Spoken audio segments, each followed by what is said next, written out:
Alexys. I am a senior here at Vanderbilt, and I'm majoring in classics and history. I am a student, so I might mix up whether I call you your first name or your doctor, so we'll see. We'll see how it goes. You can call me by my first name. Okay, we'll see. You're not anxious, right? Yeah. Maybe about that. Maybe just about that. So yes, exactly. But we'll talk about it. So there you go. Okay, so basically tonight we're gonna cover this really broad question of who am I really, and I think we're gonna eventually kind of reframe what we even think that really means. But before we get to that, I want to just talk a little bit about your stories and being interested in this topic in the first place. So maybe Curt, you can start with that question. So I guess the interest in the question itself, I think is something that I probably have been wrestling with this since I was a kid. Like when I'm wondering about where do I fit in the world and what's my purpose and place and so forth. And then I would say that over the course of the work I've done in the last 30 years with patients, that is a question that people are continually not just walking in with when they first come to see me, but no matter what that challenge is, whether it's an eating disorder or alcoholism or depression or anxiety or suicidality, or whatever that is, this notion of who I am with this condition with which I walk in the room, it's pretty clear that's not what I want to be. I don't want to be in this place where I'm waking up in a mental fog every morning.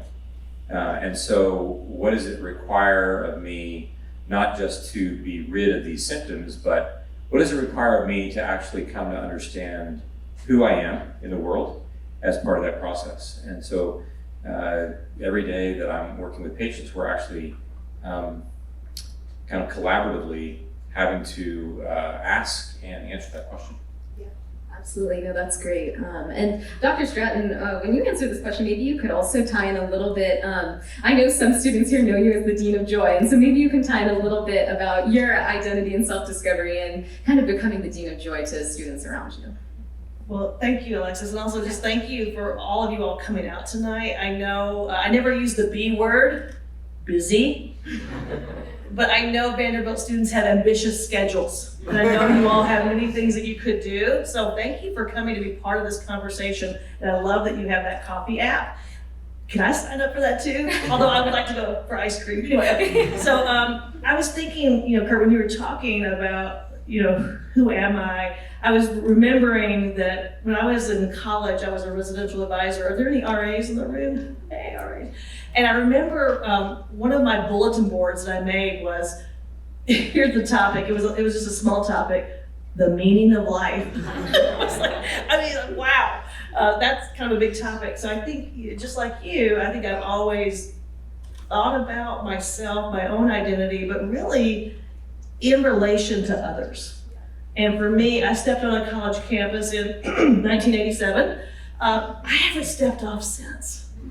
And I love being part of community, and I love the idea of grappling with our identities and who we are. I love having those conversations that are hard, that are messy.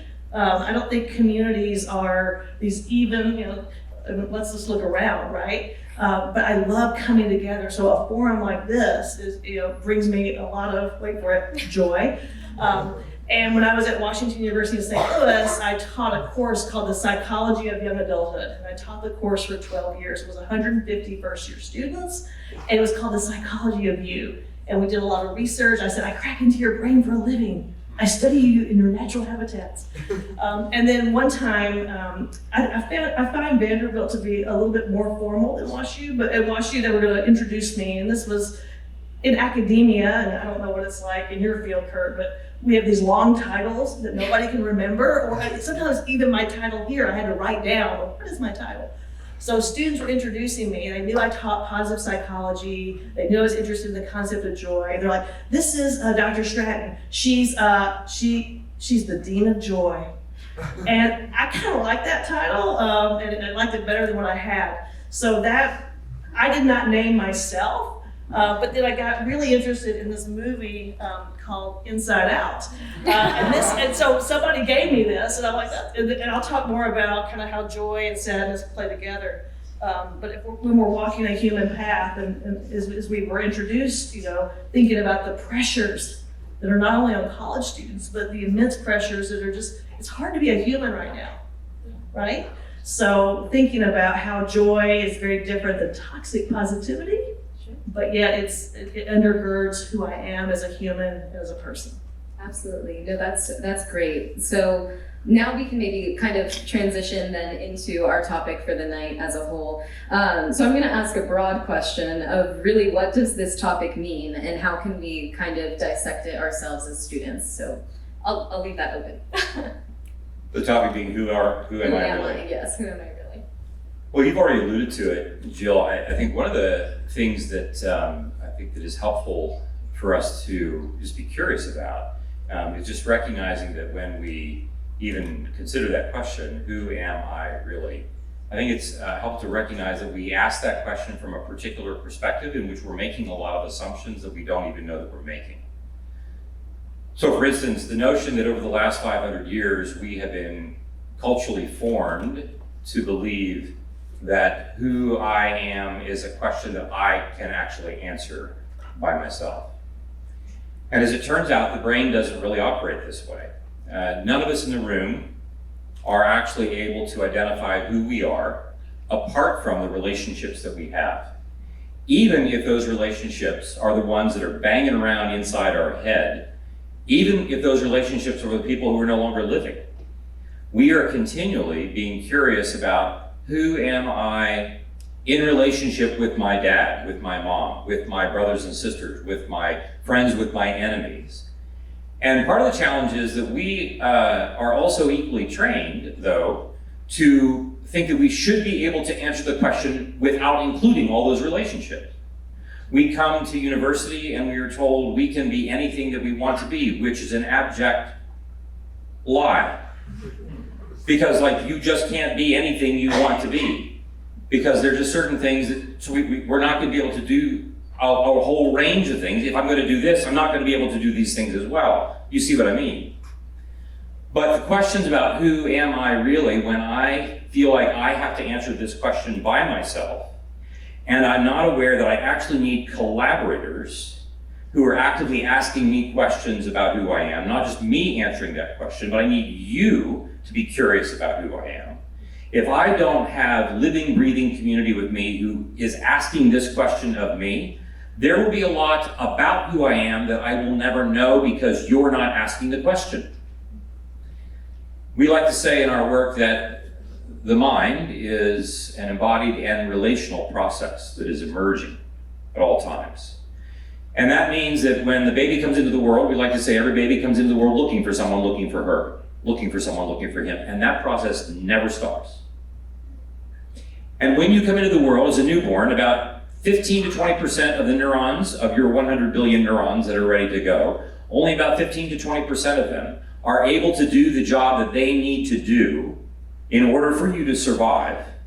The other 80 to 85% of those neurons, in order for them to eventually do what they need to do, require interaction with another human being. Only then will those neurons develop in such a way that I can grow to become who I want to become. But it will always be continually in this process of answering the question not who am I, but with whom am I collaboratively telling the story about who I am becoming. So it's not a matter of who am I becoming, it's who are we helping me to decide who I'm becoming. The question then is who are the people that are in my life who are helping me tell my story more truly? And we listen to all kinds of voices, including the ones that tell us you should be able to figure this out by yourself. Which is problematic because my brain knows better. And when I can't answer that question, I become anxious. And if I don't know what to do with my anxiety, I'm still then expected to figure that out by myself. Which of course means that eventually you'll be in my office. This is good for business. And if your anxiety is something that you wrestle with long enough, and it outpaces your coping strategies, at some point your brain is going to run out of gas and then you will become depressed. Only we live in a culture that will say that also is something that if you just try harder, then you can do what you need to do to overcome that, which of course is once again something the brain is unable to do by itself. And so we really are always coming back to this question. of who are the people with whom you are in community, with whom you are collaboratively telling your story, such that we together are able to answer not just who am I, but who am I becoming? Remember, the mind is not a static thing. Like, you can't answer the question, who are you? Because 10 minutes from now, you'll be different from who you were 10 minutes ago. The question of who the community is, therefore, is really vital in exploring this to begin with. No, that's great. Dr. Stratton? I don't know about you all, but I've got cranial fireworks going on right now. My mind blown. I mean, thinking about how the brain works, how our identity happened. So thank you for that. I've been listening to some of Curt's podcasts, which has been really interesting. So I think a lot about this idea as I'm getting older. I used to be young. I was. It's mind blowing. When you heard my introduction, she's been in higher education for over 30 years. Was your mind blown? She looks like she's 29. So I think, thinking about working with college students for the really like 60% of my life and being around young people and thinking about this idea of the curious promise of limited time, right? That comes from a song by my friend and colleague, Carrie Newcomer, who's a Quaker musician and singer-songwriter. But I also think about this idea of one of my musician friends from Asheville, North Carolina. Her name's Jenna Limbo. When I first met her, we were at a diner in Boston, and we were sitting and having good diner food. And I just met her, but there was something that compelled me. this is about 10 years ago, and she's about 15 years younger than me. I said, what do you think happens when you die? Now that's not like a typical, icebreaker question, your first night, in your dorm. And Jenna said, she looked up at me, she was 26 at the time. She said, well, I don't think this is all there is. And then she said something to me, and this was about 10 years ago. She says, if we have limited time on this planet, and we do, she said, what are we doing with it? Who are we spending it with? And you know how some people have mantras or things that they kind of come back to every day? I ask myself those two questions every day. And when I'm asking that of myself, knowing that I'm in community with my family, with the Vanderbilt University community, with my friends, thinking about all the things that we all go through. And, Alexys, you said that the students at WashU called me the Dean of Joy. Well, one time a student said to me, does the Dean of Joy ever get sad? Hang on. Yes. The short answer is yes, she does, because if you are walking a human path, and I think everybody in this room is, it's not if hard things happen to you, it's when. And I am really actually on a mission to think about asking for help as a sign of strength.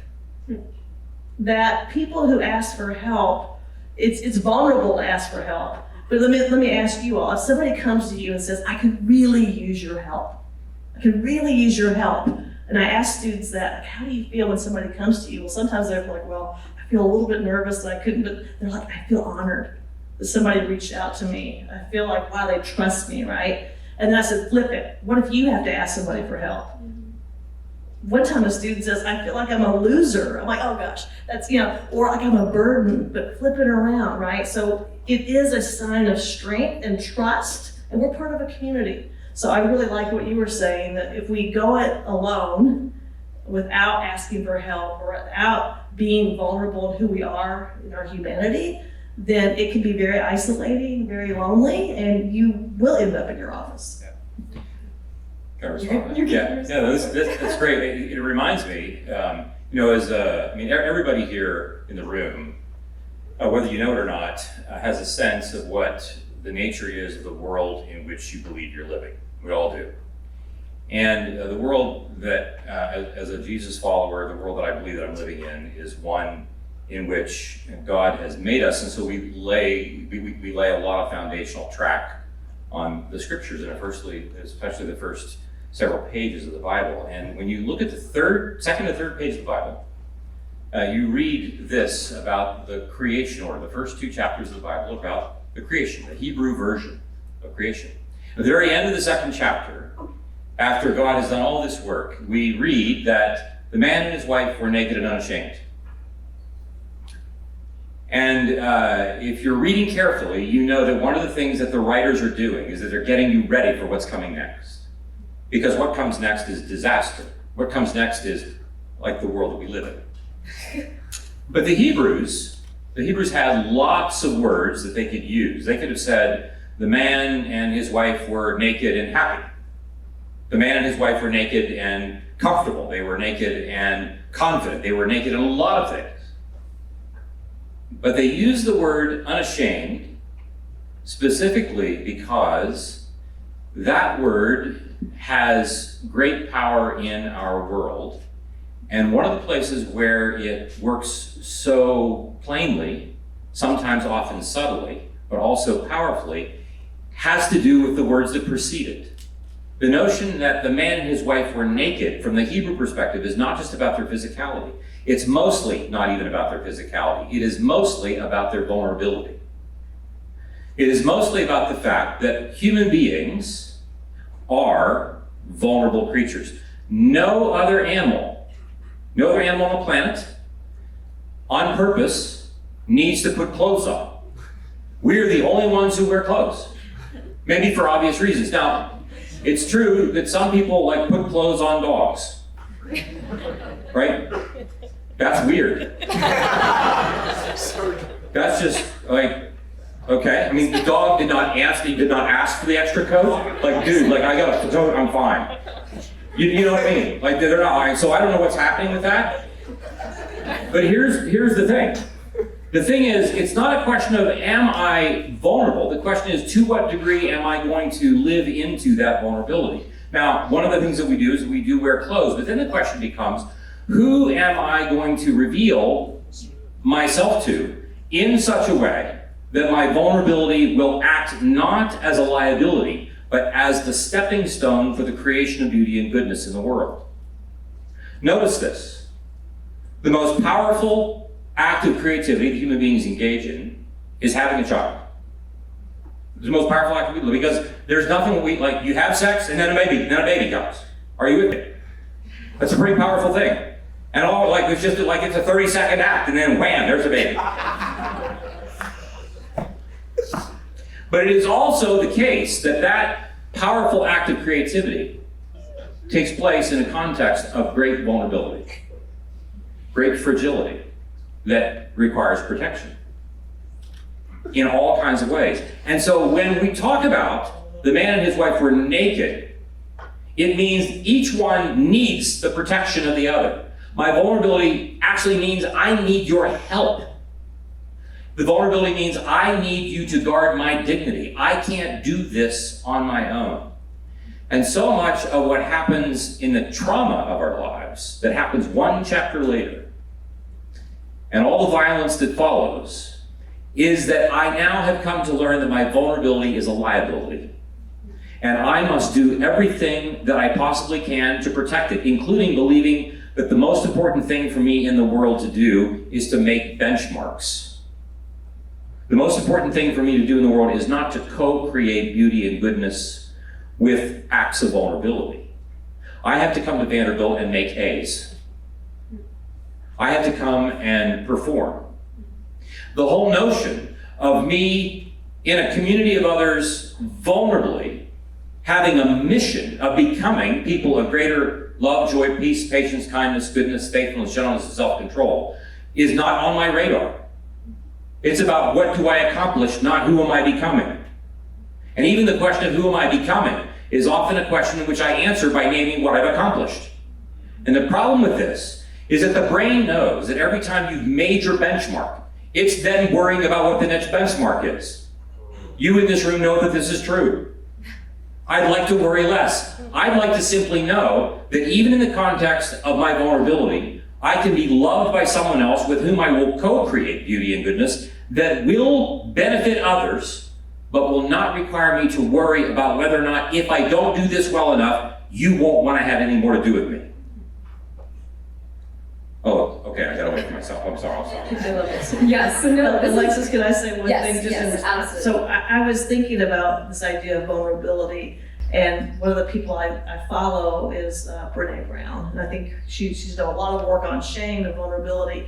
She said that as humans, the first thing that we look for in another person is where they're most vulnerable. We kind of look to see like their authenticity. Are they real? Can I trust them? But wait for it. It's the last thing that we want to portray because we look at it as a sign of weakness, right? So think about the times when you were vulnerable or took a risk or opened up. I mean, it does. It requires courage. She said vulnerability is an act of courage. And so, but think about some of the payoffs, right? Some of the, it's not always going to happen, and you're not going to always be received. And we keep doing that because that's who we are as humans. We are hardwired for connection. That's what we're about. So I think about the idea of being vulnerable, and then especially at a place like Vanderbilt, where I remember, and Washington's very similar. I had a student and she got a D on an exam. She came into my office, I'm sobbing. She said, "Dean Stratton, I am a D student. I am a D student." And I looked up at her and I said, "Actually, you're not a D student. You made a D on one exam. That's not your identity." But what you said, Curt, about how we have achievements or our grades or like for me, I call that chasing external dreams. And when I was younger, I wanted to be the dean of students, the president. I wanted to do all these things, make the salary, be prestigious. And I'm like, wait a minute, back it up. I want to chase internal dreams. I want to chase the heart moments, the connections. I love what you talked about, creating beauty and good and kindness. And don't we all want to do that? Yeah. Absolutely. No, and I think that's a great segue kind of into our next subtopic is, I think, especially at Vanderbilt, there is this phenomenon of chasing accomplishments like you guys have both addressed. I kind of want to ask the question of how our desires inform who we are, and do they, and if so, how do we reorient them? Is that possible? Maybe you guys can talk a little bit about desire. It's a great question. When I think a little bit about desire, sometimes I think about this idea of vocational pursuits. And I think you were mentioning earlier Frederick Buechner. And Frederick Buechner is this theologian, and he had a great quote. He said, "When your great passion meets the world's great need, that's when we come alive." So sometimes I think we chase a desire, like, okay, one time a student said to me, "Dean Stratton, do you think I should be pre-med?" And I'm like, as an academic advisor, and this is the first time she mentioned this, I said, "Well, do you want to be a doctor?" She said, "No." I said, "You're good." But it's this idea of like, okay, if I'm a doctor, I equate that with success. Or if if your family has you, pigeonholed in a certain way, or society, right? So what is it that what brings you alive in terms of desire? I think about it because I've worked with college students all my life about vocational calling or mission. I think it could be in lots of different arenas, but that's the way I think about it. We like to say that this notion of desire begins at birth. Newborns come into the world and they have physical appetites. There's an appetite to this. But not long after this, they start to have this sense, as we said earlier, they're looking for someone looking for them. And what we would, as adults, say that they're actually longing for, what their longing is secure attachment. They long to be seen. They long to be soothed. But you can't be soothed at first you're not seen. If you just put a baby that's newborn on the steel table after it's born, it's going to die. But they want to be seen. So here's a question. Who are the names of the people that you would give to us that you would say are the people by whom you're deeply seen? It's a question, because we long to be seen. But when we are seen deeply, then the parts of us that are troubled, the parts of us that we're unsure of, the parts of us that feel unwantable, the parts of us that parts that we hate the most, those are the parts that if you see them, I'm worried then you're going to leave the room. And they are the parts that bother me the most. And so am I able to be soothed? I want to be seen, I want to be soothed. I want to be made, I want to have the sense of safety. And safety not so much in the rather overly inappropriate way that we use that word now. But this, I want to be comfortable and confident in my own skin. And what that means, important to know, it doesn't mean that there's no danger in the world. A 3-year-old could be completely safe in her house while she's running through the kitchen, slips, falls, and cuts her eye open on the counter. It doesn't mean that she's not safe. It means that she lives in the real world, in which she has been trained to be safe, so that she thinks that what she needs is to run more slowly through the kitchen. This is what she needs to do. But if she has the experience of being seen, soothed, and safe, then she goes on to be secure, which means she leaves the house and goes off to work or to college or whatever she does, and she takes risks that are proper in order for her to create beauty and goodness in the world. And then we find that, about the time a child is 3 years of age, if you've ever been around 3-year-olds, they will eventually start to bring things to you. They bring stuff, and it's stuff that they've made. Now, you don't have to teach kids to do this. It's a mud pie. It's something like it's on a piece of paper with Crayola crayons, and they bring it to you, and they want you to put it on your refrigerator, and then they want you to bring the neighbors and charge them money because they think it's Van Gogh. Because what are they doing? They long to make things. Because we followers of Jesus, we would say that we were made to make stuff. And the things that we were made to make and to steward in the world are not just half-baked. We want to make stuff that is beautiful, that then draws connection to other people who long to see this and who want to stimulate me to do more of this together in our vulnerable states. The challenge with this, of course, gets back to what happens with our trauma. Because if we say that we are people of desire, that we're made this way, we come into the world longing for things. The writer of the Ecclesiastes said, "For God has placed eternity in their hearts." And for the Hebrew, the word eternity is not just a measurement of time. The word eternity in that text refers to the quality of the life as God lives it. And that has everything to do with the depth of desire that we have. And this desire, then, when it gets tangled up with our traumas, it is no longer something that we want to move into in order to create beauty and goodness. Desire becomes something that devours us. And so the things that are actually of great beauty in the world, I end up marring. I end up doing all kinds of things. I end up misusing beauty and goodness as a way to cope with my anxiety, primarily because I am living as if I'm alone in the world. And I'm left alone to figure out all these things, including my desire that seems not to be heading me in a direction that I want to go. Which brings us right back to your comment earlier about the need for connection and community.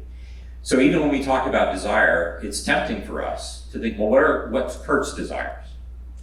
And the point is that it's not just what my desires are, it's how are the things that I long for going to be able to join with yours such that we can collaboratively create beauty and goodness in the world together. That's great. Thank you both for that. So now as we kind of start to ease into closing out our portion of the conversation, I want to see if we can maybe come up with any sort of maybe opportunities for healing and things like that. So maybe Dr. Stratton, we can start with you. So is spirituality necessary to heal? And that could be in any form, really. It could be religion, it could be more of a gratitude journal, really anything like that. And I'm curious about your thoughts on that. So one of the things, when people, I'm typically a very happy person. That's the Dean of Joy, but also there is a psychologist named Sonia Lyubomirsky. She wrote a book called The How of Happiness. She said 50% of our overall happiness is really more biological. It's like your DNA, your metabolism. 10% of our overall happiness is what she calls based in circumstances. If I only made more, I'd be happy. If I only made more money, I'd be happy. If I could only turn 21, be happier. Okay, if I could only get the job that I wanted, right, I'd be happier. If I could wait for it, if I could meet my soulmate, I'd be so happy. Now that doesn't count for some, but only 10%. So I wasn't a math major in college, but 10, 50, that's 60%. 40% of our overall happiness, according to Sonia Lyubomirsky's research, she calls those intentional acts. Those are things that we can do right away to increase our happiness. And Alexys, you mentioned gratitude. And so about 15 years ago, I went through a really, really sad time in my life. I mean, I was just very, very sad. I knew the research on gratitude. I also went to therapy. I reached out for help, all the things. But I thought, you know what? I'm going to keep a gratitude journal. I'm going to do it. The first day, it was like this. I had a bagel. My car started. The sun came up. I mean, these were not like earth-shattering things. I was kind of reaching, right? After about 3-4 weeks, I noticed that more good things were happening to me. But the thing was, it wasn't that more good things were happening. I was noticing it. So oftentimes, I think this idea of gratitude is a way to heal, but it's it's with other things as well. It's not like you can just keep a gratitude journal, snap your fingers, and like woohoo. It's but it's a practice, and in the U.S. we get gratitude right. We do. We practice it one day a year. It's the fourth Thursday in November. Sometimes my birthday is actually on that day. That is not a gratitude practice. That's actually a holiday, and there's some challenges around that as well, as we know.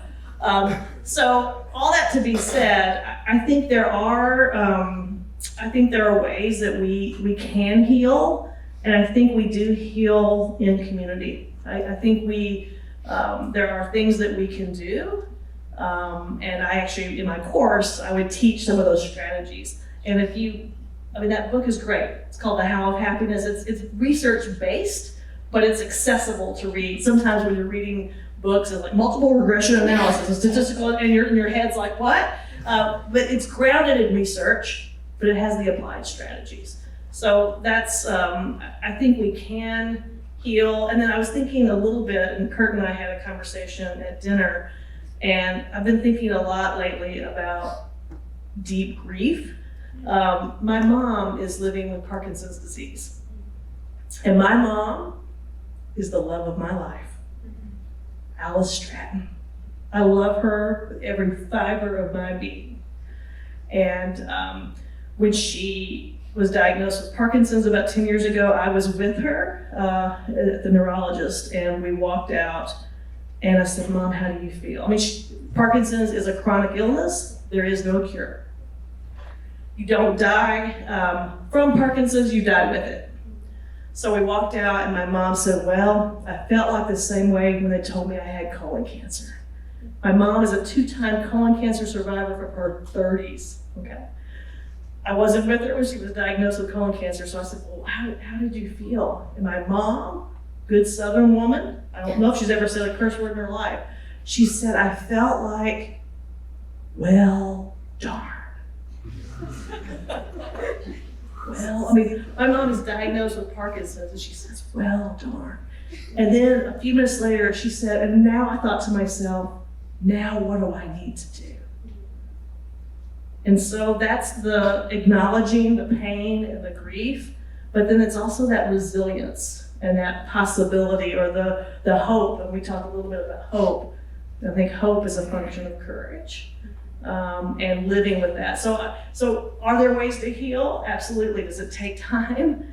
And it's on your own schedule. It's not like, my schedule, your schedule, it's not like you get over it, pick yourself up. No, this is, that's real. And I don't think we deal well with it in the US. I think our culture is like, pick yourself up, move forward. I think there's some real value and importance in grieving, and giving people the time and space to do that. Thank you so much, Dr. Stratton, for sharing that story. I think that's really impactful for the students here. And Dr. Thompson, I'm Curious, you talked a little bit about being a Christian tonight, and I'm just curious if there's anything that you think in terms of this healing conversation, anything unique that you think Christianity offers then to this conversation. Well, I was intrigued by the question of do we think spirituality is helpful Yes. or even necessary? And again, it's one of those questions that makes a set of assumptions about what we believe spirituality actually is. First of all, it'd be helpful to know like what we actually mean when we say that. But we're also we are people who have been trained to believe that we are creatures that are divided in different compartments. So I have my physical self, I have my spiritual self, my this self, my that. Do I need to have this spiritual self? It's kind of like, it's an accessory that perhaps I can choose to have or not. But I would encourage us to first of all, just to consider that question, is spirituality necessary, that question would have made little to no sense at all to a first century ancient Middle Easterner. First century Middle Easterner would have looked at us who asked this question and would have assumed that we have no idea what we're talking about, that we don't perceive the world to be the way the world really is. The first century Middle Easterner would have assumed that to talk about spirituality, God, what have you, would be to talk about the oxygen in the room. Talking about, well, do you need oxygen? Is it an accessory? No, of course not. Like, we're talking about gravity.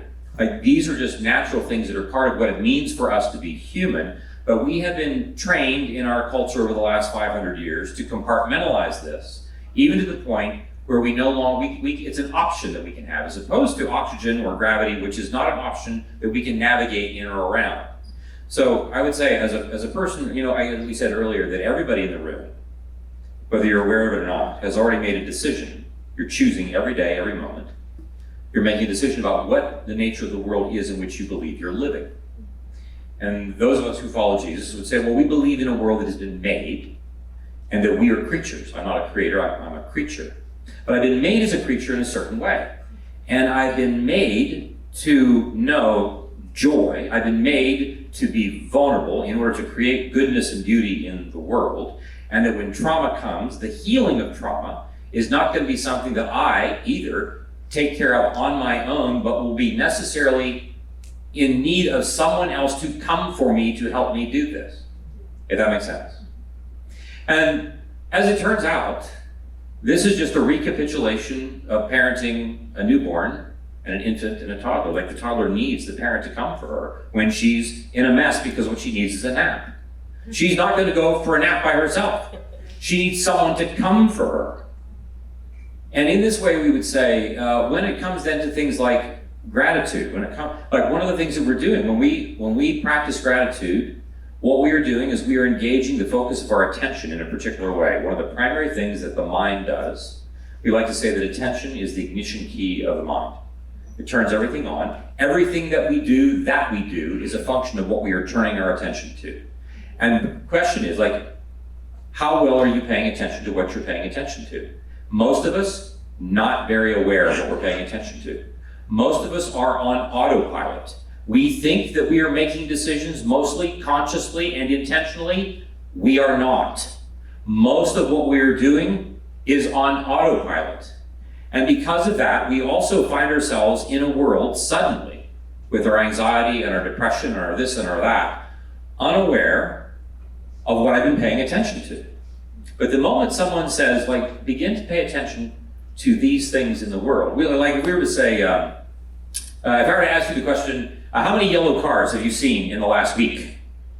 Unless you own a yellow car, most of you would be taking guesses. Would that be fair to say? How many yellow cars? If I were to say, for the next week, or the next month, for the next week, I want you to pay attention to how many yellow cars you're keeping track of.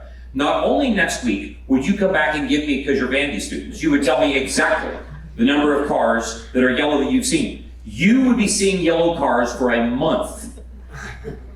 And you would be seeing them because for a period of time, you practiced paying attention to it. When I practice paying attention to things for which I am grateful because they are bringing things into my life, that are good, it changes the nature of what my own internal state of affairs is, because I'm choosing to pay attention to something. But the reality is that the human condition is such that even when I do that, it does not keep my suffering ultimately at bay. The cancer may still come. The Parkinson's will still come. And then the question will be, who will come for me? Not just will I be able to pay attention to something.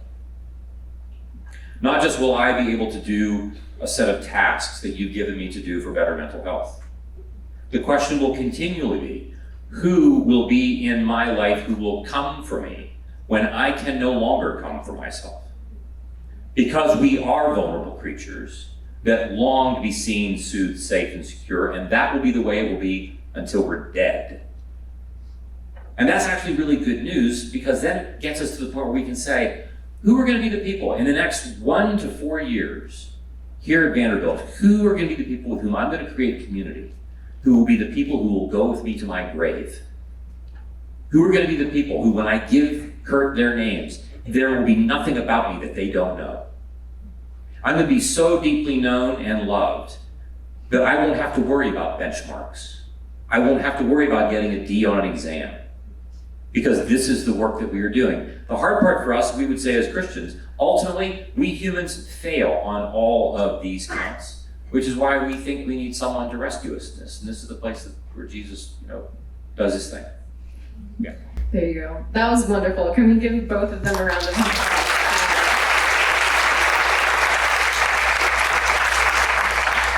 Okay, so we're now going to start the Q&A portion of the night. So basically it's going to be pretty informal. We're going to just have you guys raise your hands, and then I'll call on you, and then you can shout out a question. And then there's also the app option for questions. I already see a few coming in here, but we'll start with one from the live audience so I can catch up while reading. So, yes, you. How do you guys think that spirituality and creativity connect? Yeah. So the question is, how does spirituality and creativity connect? Well, I was really in alignment with what you were talking about, Curt, about that we don't live compartmentalized lives. I mean, sometimes we do compartmentalize, we do it, but we are really holistic humans.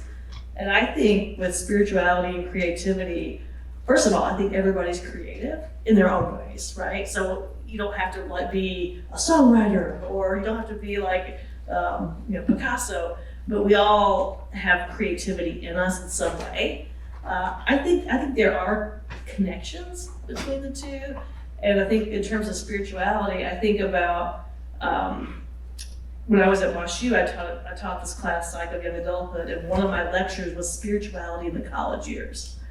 And it was 150 students, we did research on this, and a lot of the students in the class, they came from different religious backgrounds, but they all would say that there was some kind of spiritual component or thread. My friend Carrie Newcomer says there's a spirit, she's a singer-songwriter, check her out, she's awesome, Carrie Newcomer. She says there's a spiritual current in my work because there's a spiritual current in my life. So think about that for yourself. And for me, there is a spiritual current in my work because there is a spiritual current in my life. So I think it's a great question. I think, again, we would say that to be human is to be spiritual, period. It's not a part of who we are. It is who we are. When you read the first page of the Bible, again, the Hebrew writers are just brilliant because they're like great movie script writers where they don't explain everything, they just show you. And one of the first things that you read on the first page of the Bible is if you ask the question, like, tell me about this God that you're reading about, the first thing that you would understand about the God is not just that he's all powerful, all this. The first thing that you understand about God is he's an artist. Because when you open the Bible on the first page, what is this God doing? He's making stuff. He's creating things. And then you get to the end of the first page of the Bible, and what does it say? God sits around with a divine council, and they're all looking at each other, and they're saying, it's a conversation. Let us make mankind how? In our image. Let us make mankind in our image. And of course, this is a divine council. They're having a conversation. They're not so sure this is a good idea for human beings to come onto the earth. You look around like no kidding, right? like we're trouble. But what does it mean then to be made in his image? If the first page shows that the first thing that God is an artist, it means like if you're born, you're artistic. The question then is, my goodness, not how do they intersect? The question is, in which way am I going to create beauty and goodness today?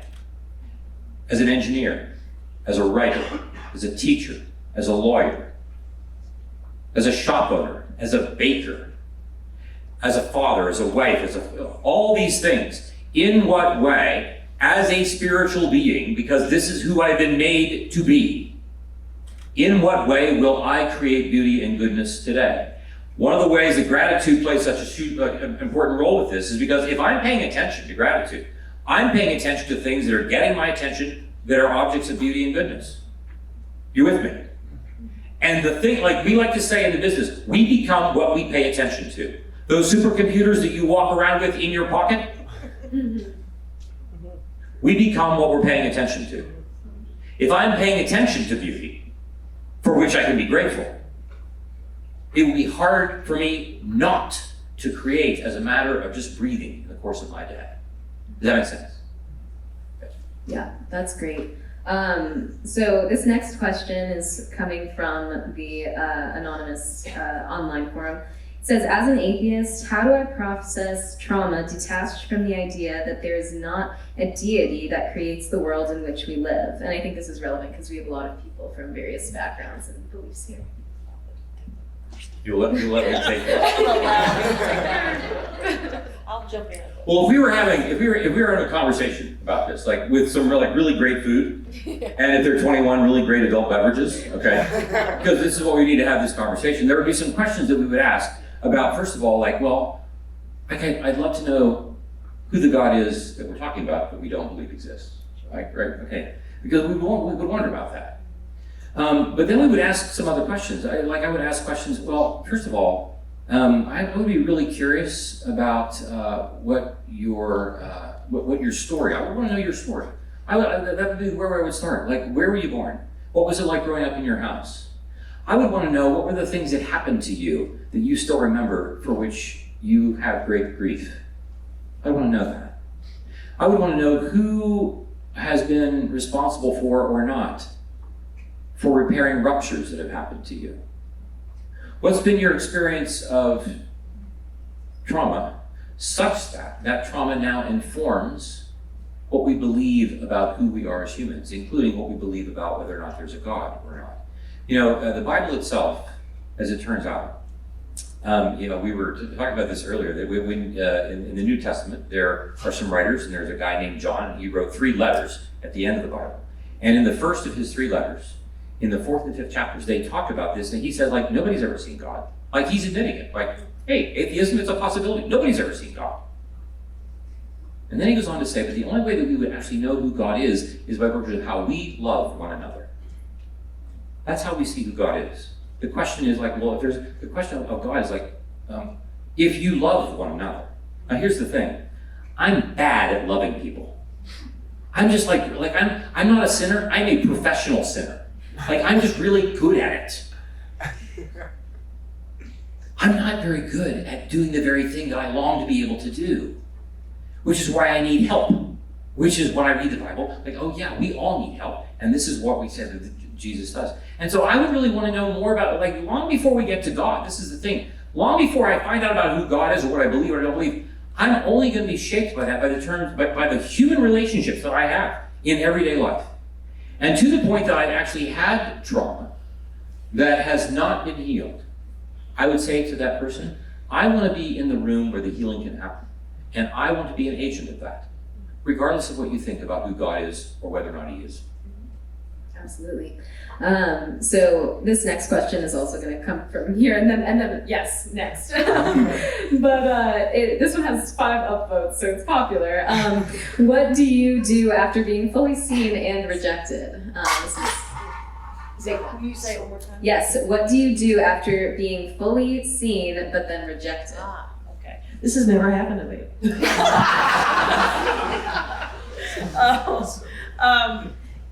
Yeah, no, this is, I I think it goes back to the idea of trust.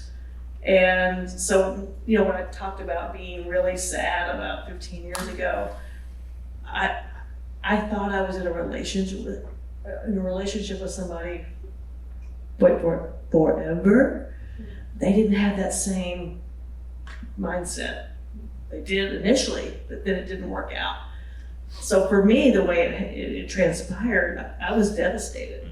I mean, it's devastation, and it actually was like this ripple effect of like, wait a minute, everything I thought I kind of believed in and was pursuing, and it was like almost like literally the rug was pulled out. So it impacted me, not only my personal life, but also my professional life. Like, wait. And then I'd had situational sadness in my life before. I'm a human being walking this world, but I had never really been depressed. And what I didn't know, and what happened when that happened, it was depression, and then the anxiety came with it. And I'm like, uh-oh, what's this? And I'm like, wait a minute. So then that's where therapy was really helpful, talking to my friends. I have one of my best friends, her name is Helen. She'll be 93, September 22nd. So this is about 15 years ago. So she was like in her late 70s, early 80s. And she had told me that her memory was going. And I said, is it your short-term memory or your long-term memory? She's like, I can't remember. But the thing was, I would talk to Helen a lot about how sad I was. I kept thinking, I'm repeating myself, but I don't think she realized it. And then she actually gave me a key to her house, because one of the things that I had a hard time doing was being by myself. And so I was telling my mom about it. My mom's like, do you think Helen's going to change her locks? You're over there all the time. All this to say, how I was seen, but the thing is, I had to realize that I was still seen. Even after rejection and through rejection, you are still seen. And it took a long time. First of all, just thanks for naming that. It's just a really beautiful, hard story. And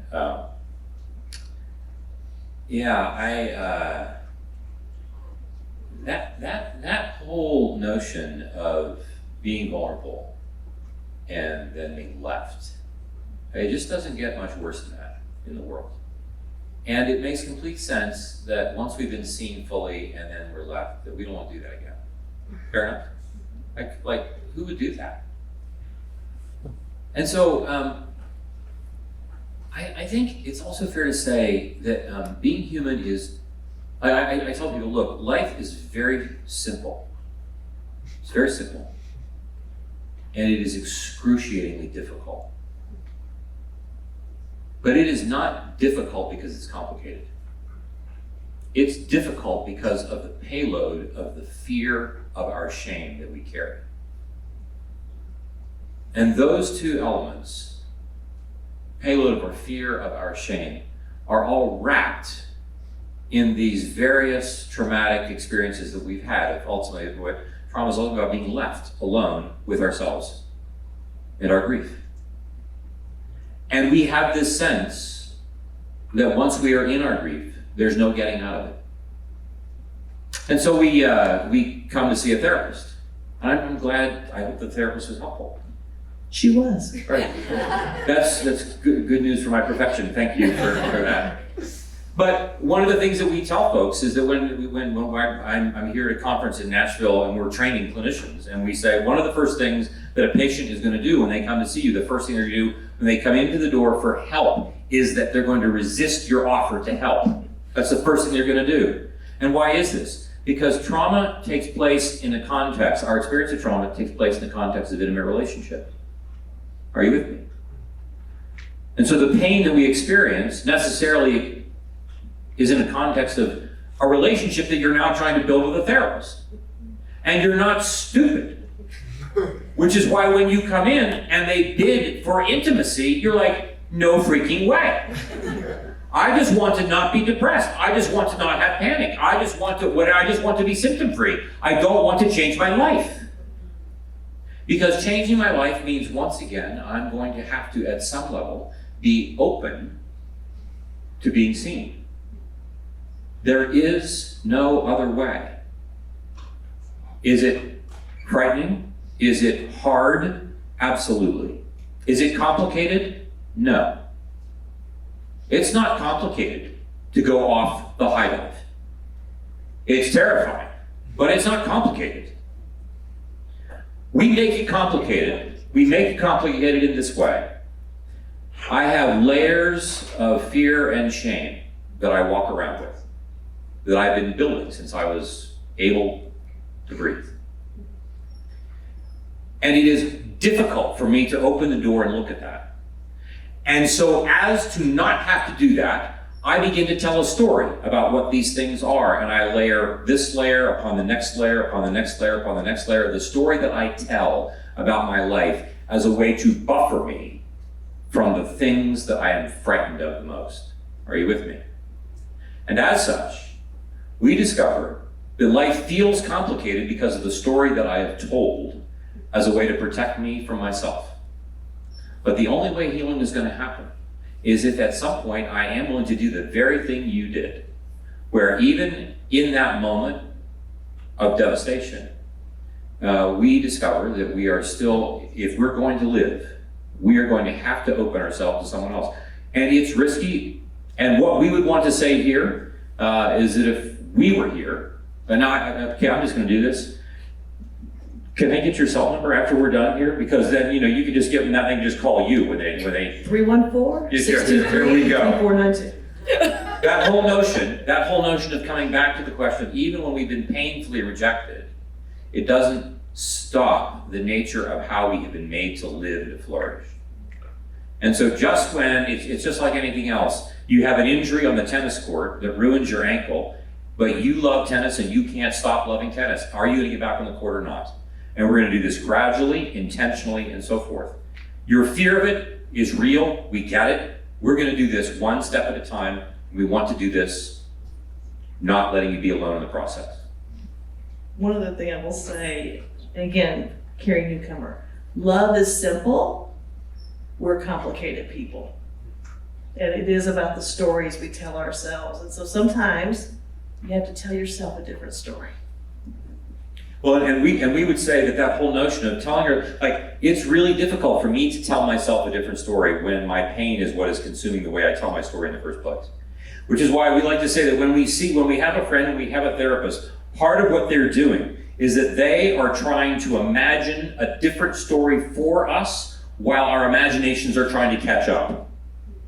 And I have to take the risk and to trust that you're going to, that when you look at me and say, Curt, I really like being in the room with you. And I'm like, I don't know what your problem is because I don't like being in the room with me. And so I'm going to have to trust Jill. I'm going to have to trust your imagining the story that you're trying to help me tell while I'm trying to catch up to that. And this is what healing is largely about. Yeah, thank you so much for that. Yeah, go ahead. I really like your notion of we're defined in relation to other things. Like as a physics person, an electron is only defined in how it interacts with other electrons, right? Electrons repel, or an electron and a proton attract. And so I like the idea of we are defined with a relation to other people, but I'm wondering, right, we don't define electrons just by how they interact with electrons. We also talk about how they interact with other things. And so is there not some notion where we can pull sense of self and belief in ourselves from our relationship to our hobbies or our work? And you were kind of against that idea of those goals being never ending, but if I have a relationship, so I rock climb, right? And I'm the act of rock climbing, helps me. I have a relationship with my body, and that's also not another person, that's just the physical parts of me. And so I feel like that is a relationship that defines parts of me, but is not another person. And so I'm wondering if you think that has any value, is of relationships to things that aren't other people. And obviously I think those relationships are probably the most complicated because people are the most complicated thing, out there, but we still ChatGPT, Well, I mean, the question is, do we have relationships with ourselves or with a hobby, or the rock climbing idea is I'm sure y'all have heard of the idea of being in flow, where you're losing all track of time and something, you're immersed in the experience. And I don't know why all the psychologists I know have very long names, but that's Mihai Csikszentmihalyi, who, and I can't spell his name, but he. Wait. Yes. How long have you practiced saying that name? I don't know how long it took you to learn that. Like I can't. Like I look at that name, Yes. and it's like 47 letters, only two vowels. Well, I actually met him, and he pronounced it for me. No, he's actually passed away. But anyway, I still can't spell it. It's like sesquicentennial. I cannot spell that word either. But I do think we can have. I mean, there's this idea of self-awareness, right? And then in psychology, when I was doing my dissertation, it was this idea of there's the self-reports, and then peer reports. So it's almost kind of what you were saying, Curt, is like how are we being perceived, and do those align? Part of that's just feedback. We don't give each other good, I mean, just sometimes I'll come out of a meeting and I'll feel like, that just didn't go well. And so who can I trust to say, hey, how did I show up in that meeting or whatever? So I think, anyway, I'm rambling, but the thing is you can have obviously things that you love. You can have hobbies, you can have, some people just lose all track of time. There's this notion of awe when you're in nature and like this spiritual experience. So absolutely, I think we are seen by other people, but I think we also, so for me, I'm a huge extrovert. Like, I love stuff like this. This is so fun. But I also have spent some time journaling. I've journaled since I was 14 years old. So trying to get in touch with who I am, even though who I think I am, again, cranial fireworks is what Curt's talking about. But I'm always going to be defined in terms of in relation to others. But yet I still have a self-identity. It's a beautiful question. And again, as a Jesus follower, I would say, okay, I have a particular way of thinking about or imagining the nature of what you're asking. And if we look at the first page of the Bible, we would say, at our best, and by our best, I mean at our fullest, we were made to be in relationship with other human beings. It's not good for the man to be alone. It's not good. And we then see this lived out in the world, in that isolation is the key to how evil and shame devour us. And so there is this sense in which being in relationship with others who can ask me questions, right? My climbing wall is not going to ask me questions. However, to be made in God's image is to be made as one who creates. And of course you're going to have a relationship with the climbing wall. And of course you're going to have a relationship with your fields that you're planting and harvesting. And the crop, and you're going to have joy over these things. You're going to love the land. Is the land going to love you back? I'm not so sure. I'm not sure. If you're talking to the ground, and I find you talking to the ground, we're going to have a 2:00 in the afternoon session. I think is what we're going to do. Right? But you see what I mean? There's no question that if we imagine ourselves as beings who were made to make things, then our purpose is not to just reach benchmarks. Our purpose is to create and curate beauty and goodness in the world. Then I will have relationship with everything. And everything will be something that I will see as something that is to be stewarded for beauty and goodness in the world. And sure, I'm going to have a relationship with that. And the relationship that I have with the soil that I'm tilling might be different than the relationship that I have with my dog, on whom I will put no extra coat. But will be a different relationship that I will have with my best friend. But nonetheless, in all these ways, I will want to care for something in the best way possible, even though I know that the paint on my palette is not going to be able to care for my grief. I'm going to go to my best friend for that. But the painting work that I do may be part of how I work my grief out in the world. And so we will be relating to everything in the world with comfort and kindness, goodness and beauty. That's the difference between what it means for us to be people of great desire and people who devour things instead. That was great. I had another question that's popular on here. I struggle with caring too much about what other people think of me. How can I let go of this burden and focus on the opinions of the people who matter to me? That's a great question.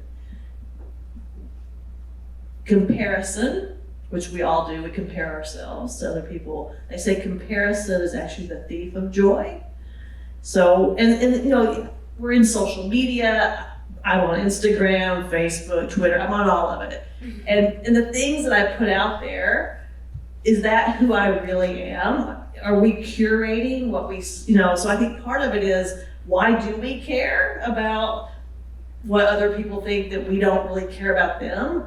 I think that's partly human nature. I think we are in this kind of achievement culture where we're ranking ourselves. But I think there's this idea of Vanderbilt's a very collaborative place, and the students here are competitive, but not with each other. I see they're competitive with themselves. They want to excel and do well, and they really help each other here. There's peer mentors, there's STEM tutors, there's we have a thing called the Viewceptors. How many Viewceptors are in the room? We have some Viewceptors that are orientation leaders. We have RAs. We have all these upper division peer leaders that help each other. We have battalion commanders here at ROTC. we've got so I think about this idea of a culture of care and support. And I don't have like a top 10 list of how you can, you know, extract yourself from wanting to compare yourself to other people. But I think it's getting really clear on what matters to you. And I love this idea of being seen. And I think a lot about like, who's in my choir, you know, who's gonna like stand up for me, and who, and then the other thing I'll say, and I'd love to get Curt's perspective on this too, is that I asked hundreds and hundreds of first-year students, when you graduate from college, how do you want to be remembered? And none of them said, I want to be remembered that I had straight A's or that I was the #1 person in my class. They said, I want to be, like 98% of the students said, I want to be remembered that I was a good friend to others. And so if you are a good friend to others, I mean, I think that's kind of, it's your whole idea of being in community, being seen and supporting each other. And that's, I think, a lot about the sense of belonging. What does that look like? How can we actually be intentional about including others and seeing others and inviting them into the space? You know, one of the things that we often talk about is that you can't avoid the fact that you take your family to school with you. Most of you think that you came to Vanderbilt and you left your parents at home. I can assure you, you did not. They're in your head. And in fact, you will take your family to work with you when you graduate or off to graduate school, because we do this. And part of the challenge then is that I have my own unfinished business stories that are still in my head. And so even when I am trying to choose wisely who the people are by whom I'm going to be known, who will enable me to become a person of greater love, joy, peace, patience, kindness, goodness, and the like, who will enable me, in the language of Dan Siegel in interpersonal neurobiology, to be a person of greater flexibility, to be flexible, adaptive, coherent, energized, and stable. Part of the difficulty is the family that I have in my mind and the unfinished business of my own wounds will make it easy for me to subject myself to situations that don't enable me to be those things without my even knowing that that's the case. And so it takes work to do the work. It takes energy to do the work of practicing developing friendships with people who you know are going to enable you to be a person of, like, by the end of this week, are the people that I'm with enabling me to be a person of greater joy, of greater goodness, of greater kindness, of greater generosity. These are words that we can actually be curious about, and without being kind of too mechanistic about it, we can actually measure. We can actually pay attention. Do I feel like I'm more generous now than I was a month ago? Or am I like actually behaving in such a way that has me being more selfish? And then I want to say, like, what is the community that I'm with? How does that have anything to do with my generosity? with my level of kindness, with my level of faithfulness, with my level of perseverance. You with me? And so that whole notion, there is the phrase, well, I don't want to live my life worried about what other people think about me. Here's the thing. We do wonder what other people think about us because we need other people to think about us in order for us to be people that we want to be. That's how we're made to live. Our brains can't do it any other way. And so the question again is, who are the people that are going to matter to me?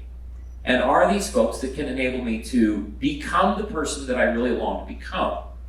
Those are questions, again, that we often don't very actively, intentionally, or consciously ask. But I can tell you that if it is a question that you begin to ask yourself more consciously, kind of like the yellow cars, you're going to find yourself paying attention to it a great deal more, and you will start to sense and see things in your friends that you would rather be with or that you would rather not be with.